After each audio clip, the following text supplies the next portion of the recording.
ГСП онлайн. Городские новости сейчас.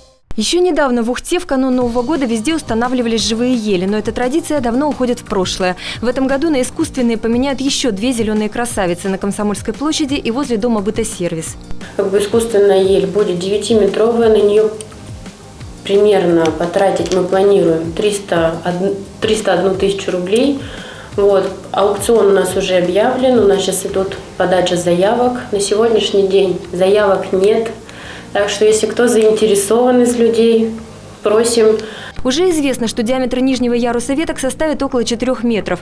Украсят ее шарами и бантами. На обустройство ледового городка возле дома «Бытосервис» городская администрация планирует потратить 1 миллион 910 тысяч рублей. Выполнен он будет по эскизному проекту пермской организации «Ермак». Аукцион на обустройство ледового городка уже объявлен. Прием заявок идет на госзакупках. Победитель тендера станет известен 1 декабря. Предположительно, подрядчики будут из Екатеринбурга либо Перми.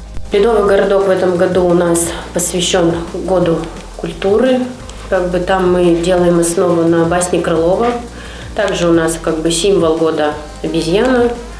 Надеюсь, что нашим жителям города понравится наш ледовый городок. На Комсомольской площади искусственную ель также устанавливают впервые. Ее закупили в комплекте с украшениями и гирляндами. Высота новой зеленой красавицы 22 метра. На месте работает бригада из 12 человек, кран и 2 механических подъемника. Точные сроки установки пока не называют.